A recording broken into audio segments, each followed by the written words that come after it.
그리고 만몬의 다섯 번째는 우리를 빚지게 만듭니다.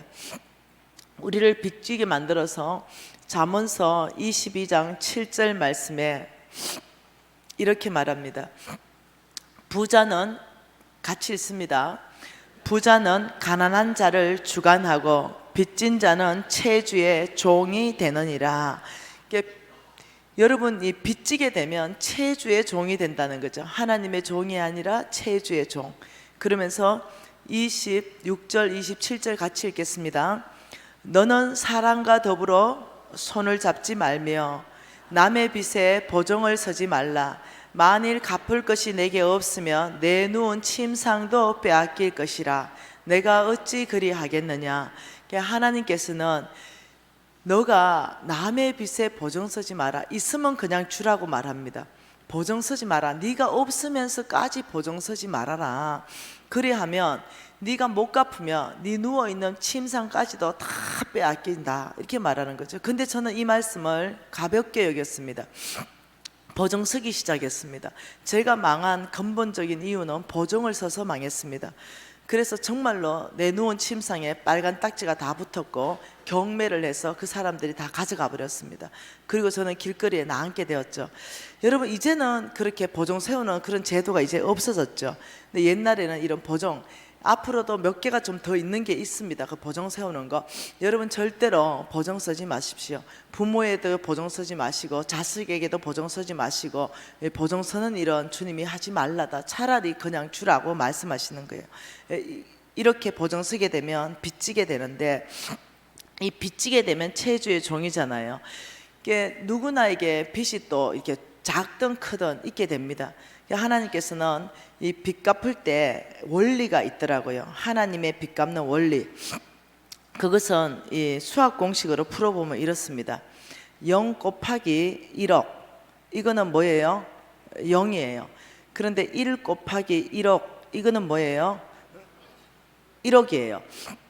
다시 말하면 이것은 뭐냐면은 이것은 내가 할 일입니다. 이것은 내가 할 일, 이것은 내가 할 일이고, 이 1억 이것은 뭐냐면 하나님의 능력입니다. 성경 전체를 종합해 보면 이 공식이 나옵니다. 내가 아무것도 하지 않으면 하나님은 1억의 능력이 있지만 기다리시고, 내가 할 수 있는 최선의 일만 하면 하나님의 능력, 1억의 역사의 능력을 경험하여서 빚 갚는 데 있어서 아주 LTE급으로 탈출할 수 있다, 이렇게 말하는 거예요.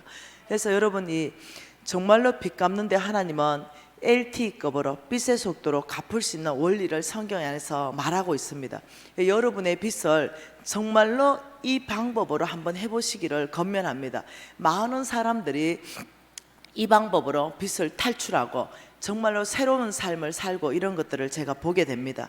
잠언서 6장 한번 봐보십시다. 잠언서 6장 1절 말씀 한번 볼게요. 뭡니까? 내 아들아, 내가 만일 이웃을 위하여 담보하며 타인을 위하여 보증하였으면, 이 말은 이겁니다. 내 아들아, 내 딸들아, 너가 빚졌다면, 이 말이에요. 빚졌다면 2절 같이 있습니다. 내 입의 말로 내가 얽혔으며 내 입의 말로 인하여 잡히게 되었느니라. 내 아들아, 빚졌다면 너는 잡히게 되었다, 이 말이에요. 어디에 잡혔는가? 3절, 내 아들아, 내가 내 이웃의 손에 빠졌은즉 이같이 하라. 너는 곧 가서 겸손히 내 이웃에게 간구하여 스스로 구원하되. 자, 빚 갚는 원리입니다. 이 빚 갚기 프로젝트라죠. 이 빚 갚기 프로젝트인데 지금 이렇게 말하죠. 내 아들아, 빚졌다면 잡히게 되었나니라. 내 아들아, 빚졌다면 이같이 하라. 이러면서 빚 갚기 전략 첫 번째를 뭐라고 말하냐면 스스로 구원하라. 스스로. 네, 이 스스로 구원해. 하늘은 스스로 돕는 자를 돕는다. 그 빚 네가 졌으면 네가 갚아야 된다는 거예요. 남이 갚아주지 않는다는 거예요. 빚 졌다면 스스로 구원하라. 그럼 어떻게 스스로 구원할 것인가? 자, 4절 같이 읽습니다. 내 눈을 잠들게 하지 말며 내 눈꺼풀을 감기게 하지 말라. 이게 뭡니까? 부지런입니다. 부지런하라. 빚졌으면서도 게으르게 살면 안 된다. 네가 할 수 있는 투잡을 하든 쓰리잡을 하든 너는 네 눈을 잠들게 하지 말고 내 눈꺼풀을 감기게 하지 말며 부지런히 너가 할 수 있는 최선의 일을 하라, 이 말이에요.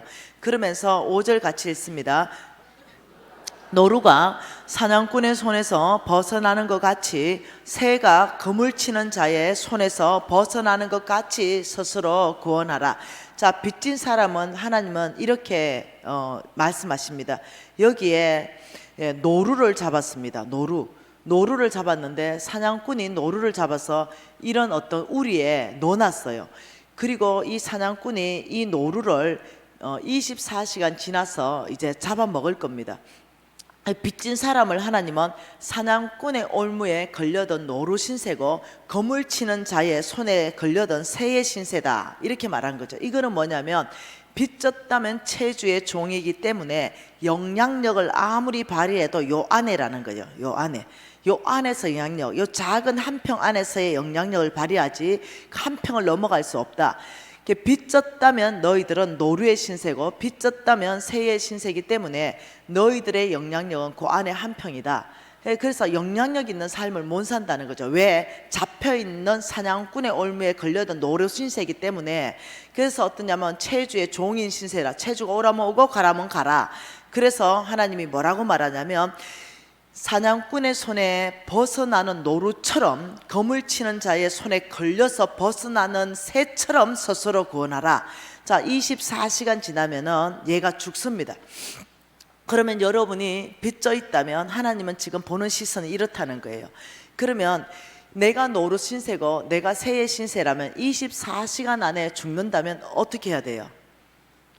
여러분 어떻게 하셔야 됩니까? 탈출해야 되죠.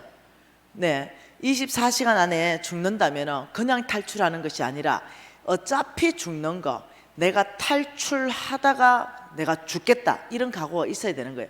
오늘 탈출하다가 안 되면 내일 탈출하고 안 되면 모레 탈출하고 시간이 없어요. 내가 오늘 탈출하다가 걸려서 죽더라도 탈출을 해야 되는 거예요. 이거는 절박하고 이거는 다급하며 정말로 어떠냐면 새로운 삶을 꿈꾸는 사람은 탈출합니다. 시도합니다. 그래서 이거는 일반 탈출을 말하는 게 아니라 목숨을 걸어라. 목숨 건 탈출을 해야만이 빚으로부터 벗어날 수 있다는 거예요. 여러분, 이 빚으로부터 벗어나는 건 간단한 게 아닙니다. 왜냐하면 만몬에 이미 영향력 안에 들어서 이 사람을 잡았어요. 그래서 이 사람이 풀어주면은 하나님 나라가 엄청나게 확장되고 하나님 쓰실 사람이기 때문에 빗으로 딱 잡는 거예요. 저처럼 이 빗으로 잡아서 꼼짝달싹 못하게 잡아놔요. 그런데 이걸 가지고 풀어가지고 이 주기가 싫은 거예요. 어떤 방법이든 잡아놓기 때문에 목숨 건 탈출이 아니면 빚으로 탈출이 안 됩니다.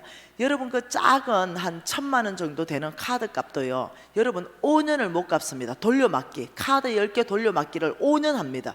어떤 사람은 500만 원 빚진 거 가지고 카드 10개 돌려막기를 10년씩 하는 사람이 있습니다. 그러니까 일단 빚지게 되면 갚아지는 것은 굉장히 어렵습니다. 왜? 영적 세계 안에 들어가는 어떤 게 있기 때문에 그렇습니다. 그래서 목숨 건 탈출을 어떻게 할 것인가? 빚 갚는 전략. 여러분 목숨 건 탈출하실 거예요? 여러분 목숨 건 탈출하실 거예요? 그렇다면은 제가 전략을 가르쳐 드리고 싶습니다. 목숨 건 탈출을 하고 이 방법으로 꼭 하십시오. 첫째, 여러분은 질문을 하십시오. 좋은 질문입니다. 자, 이 물건이 뭐라고요? 이 물건이 나에게 꼭 필요한가? 몇 번 질문한다? 3번. 3번 질문하고 구입한다. 여러분, 이 만몬은요 어떤 식으로 여러분 주머니를 털어가냐면 충동 구매. 여러분 홈쇼핑 털어놓고 있으면은 반드시 사게 되어 있습니다. 또 막상 도착하면은 별로 필요 없어요. 그러니까 그냥 보면서 충동 구매를 하게 되는 거예요. 그렇기 때문에 이 충동 구매를 막는 것은 터진 재정을 막는 거예요. 터진 재정, 열린 재정을 닫는 것입니다. 그러니까 이 물건이 나에게 꼭 필요한가? 우리가 보면은 볼펜 같은 거 좋은 거 나오면은 그거 그냥 2,000원, 3,000원 밖에 안 하니까 그걸 또 사는 거예요. 네, 그런데 그렇게 사지 말라는 거예요. 아, 이 볼펜이 나에게 꼭 필요한가? 세 번을 질문하는데 그 자리에서 질문하는 게 아니라는 거죠.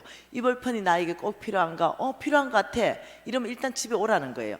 그래서 서랍을 한번 뒤져보면 그 볼펜 비슷한 거 거기 있다니까요. 네, 그러면 볼펜 사고 싶은 생각이 좀 적어집니다. 볼펜을 다 꺼내보면 한 타스가 나옵니다. 한 타스. 네, 그래서 이거는 재물에 충성된 게 아닌 거죠. 그리고 예를 들어서 뭐가 사고 싶다면은 지금 이것이 나에게 꼭 필요한가? 필요하다. 그럼 돌아와서 집에 찾아보고 꼭 필요하다 싶으면 또 가서 물어보고 꼭 필요한가 또 따져보고 왔다 갔다 세 번 했음에도 불구하고 꼭 필요하다 이러면 그걸 사면 되는 것입니다. 대부분은요, 여러분 필요한 게 별로 없습니다. 세 번 질문해 가지고요 살 게 아무것도 없습니다. 세 번 질문하면. 네, 세 번 질문하면 놀랍게도 돈이요 한 달에 100만 원 이상 지출이 안 나갑니다. 놀랍게도. 그래서 이 세 번 질문하는 이 습관을 들이기 시작하면 여러분 여기에서 뭐가 생기냐면요, 여윳돈이 생깁니다. 여윳돈. 이 여윳돈을 가지고 헌금도 할 수 있고, 여윳돈을 가지고 저축도 할 수 있고, 여윳돈을 가지고 빚도 갚을 수 있고. 여러분 꼭 질문하셔야 됩니다. 이 물건이 나에게 꼭 필요한가? 자, 두 번째, 교만한 삶을 청산하라. 뭐라고요? 교만한 삶을 반드시 청산해라. 이 교만하다, 이거는 자기 바운다리를 넘어가는 것입니다. 자, 수입이 있습니다. 나의 수입이 있고 이 지출이 있어요. 이런 삶, 수입보다 지출이 큰 구조로 사는 이런 사람은요 교만한 사람입니다. 내가 수입이 300만 원 밖에 안 되는데 지출을 350만 원씩 하는 사람, 이런 사람은 교만한 사람이에요. 자기 바운다리는 지금 하나님이 300으로 정해져 있어요. 그러면 300 가지고 여러분은 저축까지 하시고 안 먹고 안 쓴다 하더라도 살아내야 됩니다. 하나님이 축복하는 사람은 반드시요 구조 조정하는 사람입니다. 어떻게 해요? 반드시 수입이 많은 구조로 구조 조정하는 것, 이거는 내가 해야 되는 최선의 일입니다. 그러면 300밖에 없다 이러면 이 300 가지고 20% 저축하십시오. 60만 원 저축하고 나머지 240만 원 가지고 허리띠를 졸라매고 덜 먹으십시오. 그리고 옷도 덜 사십시오. 그런데 여러분 이것을 수익 구조를 많게 이렇게 해놓다 보면 여러분 안에 정말로 가난한 사람을 도와줄 수 있는 돈이 10,000원이라도 생기고, 교회에 구제 헌금할 수 있는 5,000원이라도 생기고, 이러면서 무슨 일이 풀어지냐면 하나님 나라에 저축하는 게 풀어지고 하나님께서 재물을 풀어지는 것들이 경험되어집니다. 놀랍게도 희한한 방법으로 여기에서 뭐가 생기냐면 엑스트라 머니가 생깁니다. 그래서 우리 왕의 재정학교에 그 학생 하나가 간증을 했습니다. 자기가 15년씩 빚을 갚아왔는데 갚은 속도보다 NCM의 왕의 재정학교 3개월 동안 빚 갚는 훈련에 들어가면서 갚은 게 더 많다는 거예요. 그러면서 그때 그 액팅 리더가 누구였냐면 하갑천 간사님이셨습니다. 그 간사님의 학생이에요. 그 간사님이 그 학생이 이렇게 말했습니다. 우리 집에 다 버는 돈은 남편과 나의 수입은 총 500만 원입니다. 그런데 이 3개월 동안 놀랍도록 계속 하는데 500만 원이 총 수입인데 빚이 갚아진 것은 매달 700만 원씩 갚아졌습니다. 그런데 옛날에는 500만 원으로 쓰고도 늘 빚지고 모자라서 허덕였는데 이 500만 원 가지고 700만 원씩 빚 갚으면서도 넉넉하게 살았습니다. 도대체 이게 어떻게 된 원인인지 정말 놀라울 정도로 하나님은 우리 가정에 엑스트라 머니를 공급하셨습니다. 이렇게 말씀하는 거예요. 여러분 이것은요 여러분이 직접 경험을 해봐야 그래야 되는 거예요. 여러분 많은 사람들이요 수억의 빚들, 오늘 제 간증을 충분히 보장해 줄 만한 사람들이 여기 지금 다 와 있습니다. 내 제자들이. 정말 수억의 어떤 빚졌던 것도 정말 이 방법으로요 몇 년 안에 다 갚는 사람들을 제가 만나고 있습니다. 최근에 30억을 빚진 주부, 이 주부가 톡이 왔습니다. 내년이면 빚을 다 갚는다고. 정말 수많은 사람들이요 정말 허리띠를 졸라매기 시작하고 정직하기 시작하고, 정말 내가 먹는 거 정말 허리띠 졸라매고 정말 가난한 사람한테 쬐금이라도 주기 시작하고, 이러면서 놀랍도록 자기 삶이 겸손해진다는 거예요. 옛날에는 한 번 회장은 영원한 회장이에요. 네, 지금 내가 너무 어려운데도 회장님 이러면은 그 회장님을 유지하기 위해서 호텔 커피숍에 가서 커피 마셔야 되고, 실질적으로 그게 아닌데 말입니다. 그래서 이 일은 굉장히 중요하다. 여러분이 그래서 꼭 이 빚 갚는 부분에서 여러분 성공하시기를 원해요. 성공하시기를 원합니다. 예, 그리고 더 디테일한 강의는요, 이게 빚 갚는 강의 혼자만 해도 90분짜리 2개를 해야 됩니다. 살아내자 프로젝트까지 다 강의를 해야 되는데, 그냥 여기서 마치고 여러분들이 또 기회가 되면 또 나누도록 하겠습니다. 여러분, 우리는 지금 훈련생입니다. 믿음으로 사는 삶, 하나님은 중심을 보니까 믿음으로 사는 삶은 훈련생인데, 저와 여러분 누굽니까? 아브라함의 씨입니다. 이 아브라함의 씨이기 때문에 이 아브라함의 씨의 특징은 뭐냐면요, 아브라함하고 닮아야 됩니다. 닮음. 이 닮아야 아브라함의 씨입니다. 씨라는 것이 아들이기 때문에 안 닮으면 아들이 아니에요. 그럼 무엇을 닮아야 되냐면 아브라함의 영적 DNA가 닮아야 됩니다. 아브라함의 영적 DNA가 닮아야만이 아브라함의 씨예요. 나는 그냥 예를 들어서 최근에 있었던 일이죠. 미국에 아주 거장 하가가 죽었죠. 하가 미술계의 거장이죠. 그런데 어떤 자매가 나타나서 그 죽은 사람이 우리 아버지라는 거예요. 이 사람은 유산이 많이 남았는데 그 미 법원에서 그러면 DNA를 채취해라.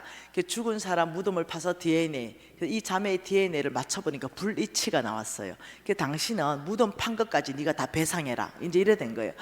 아무리 내가 딸입니다, 내가 아무리 아들입니다 주장하더라도 DNA가 맞아야만이 아브라함의 씨라는 거죠. 그럼 아브라함의 영적 DNA는 2가지 삶 안에서 닮아야 됩니다. 첫째는 삶의 라이프 스타일에 2가지 DNA가 있고, 그 다음 영적 DNA가 2가지, 이거는 내면입니다. 이건 중심입니다. 중심. 이 DNA가 있어요. 그러면 이 삶의 라이프 스타일의 영적 이 DNA 2가지는 이번에는 강의할 수가 없습니다. 다른 유튜브를 뒤져 놓으면 한 90분 강의 아주 디테일하게 한 게 있으니까 찾아보면 좋겠고요. 이 중심의 DNA, 그 첫 번째가 뭐냐면 아브라함은 믿음의 사람입니다. 그리고 2번째, 아브라함은 어떤 사람인가? 믿음에 대해서 우리가 계속 훈련하는 게 배웠잖아요. 도대체 아브라함은 어떤 사람이기에 온 땅에서 아브라함을 하나님은 선택했을까? 사실은 진노의 자녀잖아요. 제가 아버지가 거의 우상 숭배했고 우상을 깎아서 만들어서 업을 팔아먹었고, 그러니 사실은 축복받을 집안의 자녀가 아니거든요. 그런데도 하나님은 가장 큰 축복을 아브라함을 선택했어요. 그 기준은 느헤미야 안에서 있습니다. 느헤미야 9장 말씀 같이 읽겠습니다. 느헤미야 9장에 뭐라 그럽니까? 7절과 8절 두 절을 같이 한번 읽어볼게요. 느헤미야 9장 7절과 8절입니다. 주는 하나님 여호와시라. 옛적에 아브라함을 택하시고 갈대아 우르에서 인도하여 내시고 아브라함이라는 이름을 주시고 그의 마음이 주 앞에 무엇을 봐요? 충성됨을 보시고 그와 더불어 언약을 세우셨다. 하나님이 먼저 언약을 세우신 게 아니고 아브라함의 중심으로서부터 뭘 먼저 봤어요? 충성을 먼저 보시고 그 다음에 언약을 세우셨어요. 하나님은 시편 101편 6절에는 내 눈이 온 땅에 충성된 자를 찾는다. 능력 있는 자를 찾는 것이 아니고 충성된 자를 찾는다. 그가 나와 함께 더불어 살게 될 것이다. 하나님이 찾으시는 사람은 충성된 사람. 그러면 이제 우리가 믿음의 훈련을 어떻게 하는지 배웠으니까 아브라함의 영적 DNA, 우리가 아브라함 자리에 들어가는 거예요. 그리고 하나님이 나를 축복하고 나를 통해 온 땅을 축복하는데 쓰임받는 아브라함의 합법적 아들이고 합법적 딸이라면 이제는 우리는 아브라함의 영적 DNA가 내 안에 이식받는 거죠. 이것은 우리가 훈련을 통해서 이식이 가능하다는 거예요. 그러면 아브라함의 중심, 하나님이 쓰시고 언약한 이 충성이 뭔지를 잠깐만 한번 보자는 것입니다. 디모데후서를 보겠습니다. 여러분 훈련하는 거예요. 제가 훈련할 수 있는 지금 툴을 드리고 있는 것입니다. 디모데후서 2장 2절 말씀입니다. 자, 같이 한번 보겠습니다. 또 내가 많은 정인 앞에서 내게 들은 바를 충성된 사람에게 부탁하라. 그들이 또 다른 사람을 가르칠 수 있느니라. 자, 이 말씀은 사도 바울입니다. 이 사도 바울은 예를 들면 믿음의 1세대라고 한번 놔보십시다. 이 사도 바울이 지금 누구한테 말하냐면 디모데에게 말합니다. 이 디모데에게 무엇을 말했냐면, 디모데야, 너는 많은 정인들 앞에서 나에게 들은 거 있지? 이게 뭐겠어요? 이거는 복음입니다. 복음. 예, 사도 바울은 늘 하나님 나라의 복음에 대해서 강론했습니다. 디모데야, 너는 많은 사람들 앞에서 나에게 들은 바 이 복음을 누구한테 부탁하라 그래요? 네, 놀랍죠? 충성된 사람에게 부탁하라는 거예요. 충성된 사람. 여러분, 복음을 부탁하는데 똑똑한 사람한테 부탁해라, 능력 있는 사람한테 부탁해라, 건강한 사람한테 부탁해라, 말 잘하는 사람한테 부탁해라, 학벌이 뛰어난 사람한테 부탁해라, 박사에게 부탁해라, 뭐 많잖아요. 그런데 그게 아니라, 다 그게 아니라 오직 이 들은 바 복음을 충성된 사람에게 부탁하라, 이렇게 말했어요. 그 이유를 명확하게 말합니다. 뭐라고 말합니까? 그 이유를. 그들은 또 다른 사람을 가르칠 수 있느니라. 이 충성된 사람의 특징, 충성의 특징인 배가자라는 거예요. 배가자. 하나님은 왜 충성된 사람에게 복음을 맡기는가? 그들은 배가자라는 거죠. 우리 예수님이 12명을 선택한 기준은요, 뭐냐면 그 중심에 충성입니다. 12명 몽땅 충성된 사람들이었어요. 하나가 배신했지만, 여러분, 이 충성된 사람은요, 복음을 듣고 꿀꺽 삼키면서 나 하나 구원받지 않습니다. 충성된 사람의 특징은요, 배가자입니다. 하나님의 마음을 알기 때문에 그것을 배가시켜 놓는 거예요. 왜? 이 종들이 주인의 마음을 알아가지고 잘 해놓잖아요. 이렇듯이 우리 하나님이 온 땅에 잃어버린 영혼을 향한 아버지의 마음, 그것 때문에 돌아가셨는데, 이걸 알기 때문에 여러분, 교회의 전도 차원이 아닙니다. 예, 내가 충성되다면요, 반드시 나는요, 반드시 배가시킨 사람입니다. 복음을 배가시켜서 반드시 예수 믿게 합니다. 그 예수 믿게 하는 사람이 서울에 있든 제주도에 있든 우리 교회 오든 안 오든 나는 때를 얻든 못 얻든 나는 배가자입니다. 저는 지금도요, 우리 교회에서 내가 전도 제일 많이 합니다. 저는 이제까지 전도에 단 한 번도 빠진 적이 없습니다. 전도왕 시상할 때 내가 한 번도 빠진 적이 없습니다. 왜? 나는 나의 충성을 배가자로 증명하고 싶습니다. 저는 나에게 맡겨준 사역을 한 번도 배가시키지 못한 적이 없습니다. 모든 사역이 뻥튀기로 배가 되듯이 내 손에 넘어왔다면 배가시켰습니다. 그것은 내가 그만큼 마음을 들였고 시간을 들였고 돈을 들였고 에너지를 들여서 주께서 나에게 맡겨준 거, 이거 당연히 배가해야 되는 것이 내 충성을 하나님께 보이는 것입니다. 그래서 왜 복음을 충성된 사람한테 부탁하라고 하냐면 그들이 배가자이기 때문입니다. 여러분이 평생 예수 믿는데 단 한 사람도 정말 전도하지 않았다, 뭐 교회 등록했다 이런 뜻이 아닙니다. 입을 열어서 복음 전하지 않았다. 왜? 씨 뿌리는 사람 따로 있고 물 주는 사람 따로 있고 거두는 사람이 있으니 내가 씨를 뿌리면 누군가는 거두겠죠. 10년 후에는 거두겠죠.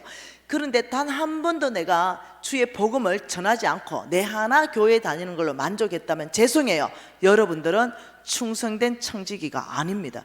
여러분은 충성되지가 않은 거예요. 이 교회에 등록했다는 걸로 기준 삼을 수 없습니다. 저는 어디를 가나 복음을 말합니다. 어떻게 말하느냐, 나 빵긋 웃으면서 자매님, 예수님이 당신을 사랑하십니다. 뭐 사랑한다는데 어떻게 할 거야? 예수 믿어라, 뭐 제 얘기 안 합니다. 제 얘기 하면은 일단 싫잖아요. 마음도 어렵고, 당신 오늘 죽으면 구원 받을 수 있습니까? 뭐 이렇게 들어가면 아주 복잡해지잖아요. 그러니까 그냥 우리 예수님이 당신을 사랑하십니다. 이러면 다 좋아해요. 아 그래요? 밥집에 가도 아 예 고맙습니다. 사랑한다는데 아 고맙습니다.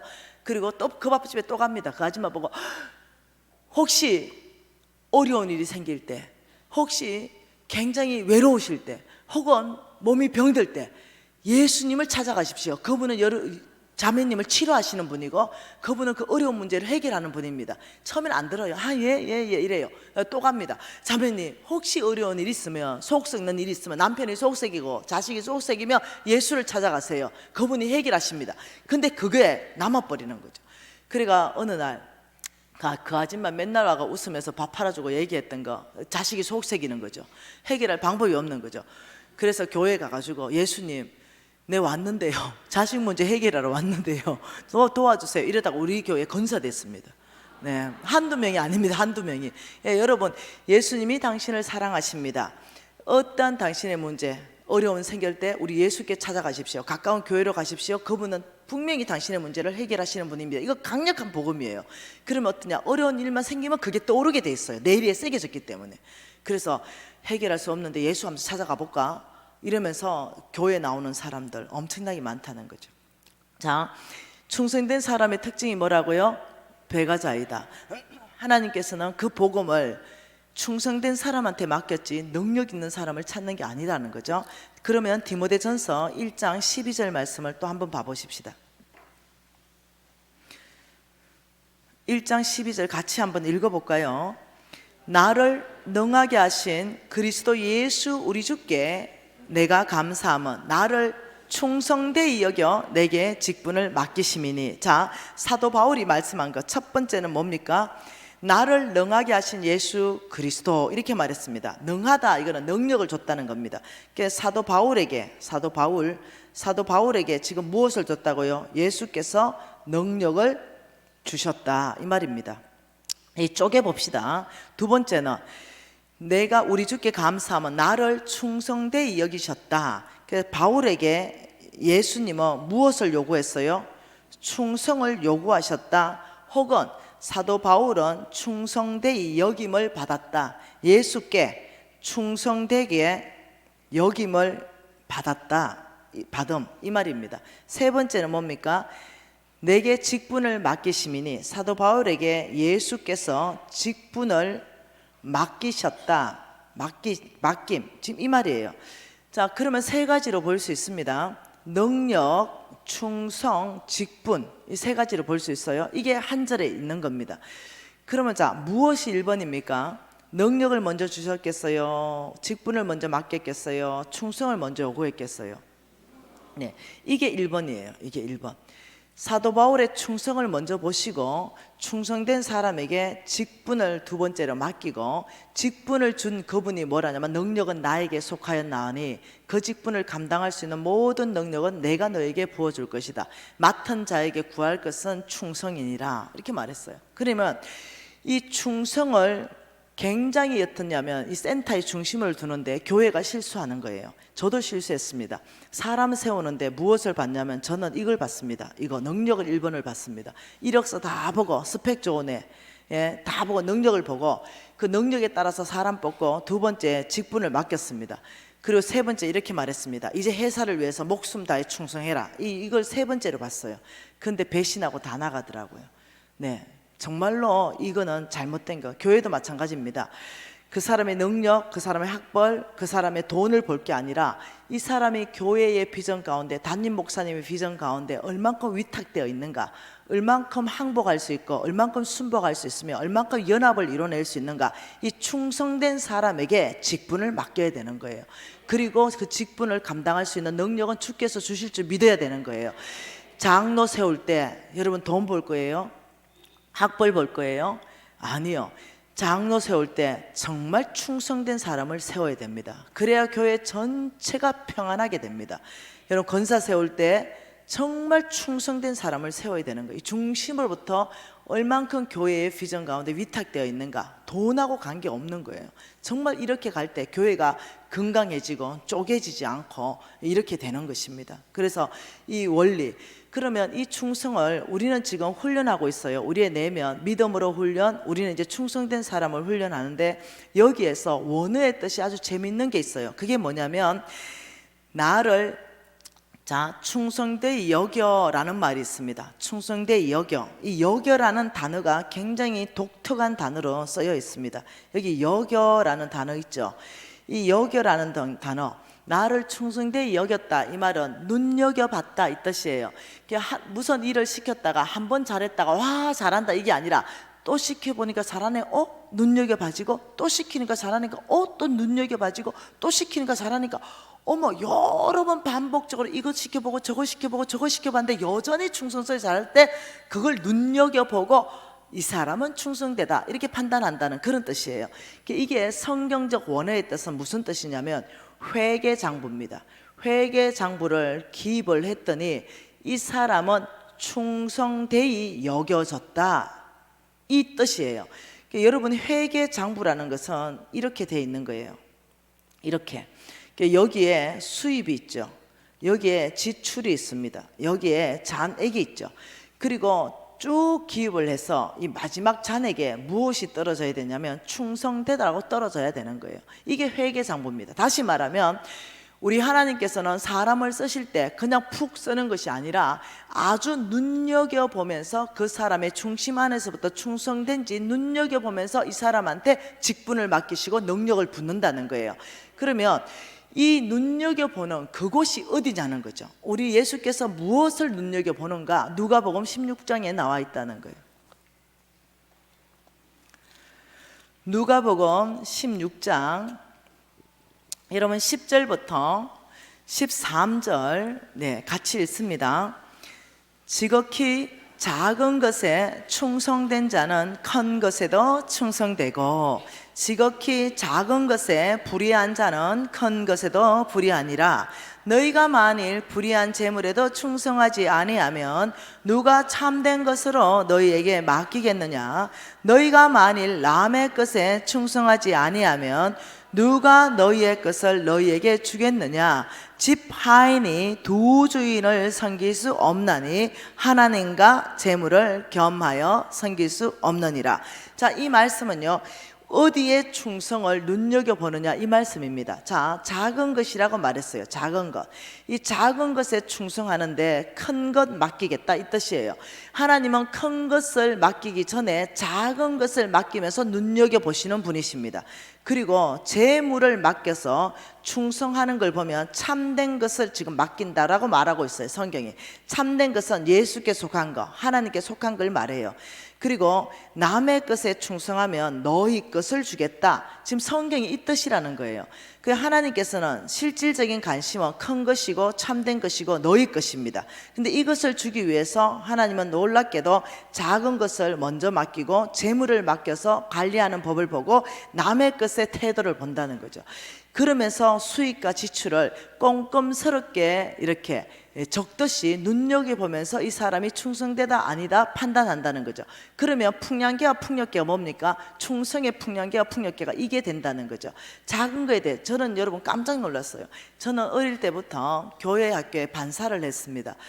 그리고 저는 별로 뭐 어려움이 없었는데 우리 교회가 큰 교회였으니까 복사기 있잖아요. 복사기에 복사하는데 제가 이제 애들 찬양 악보를 복사하고 주일만 되면 내가 필요한 거 이만큼 가져가 가지고 복사 다 해가 왔어요.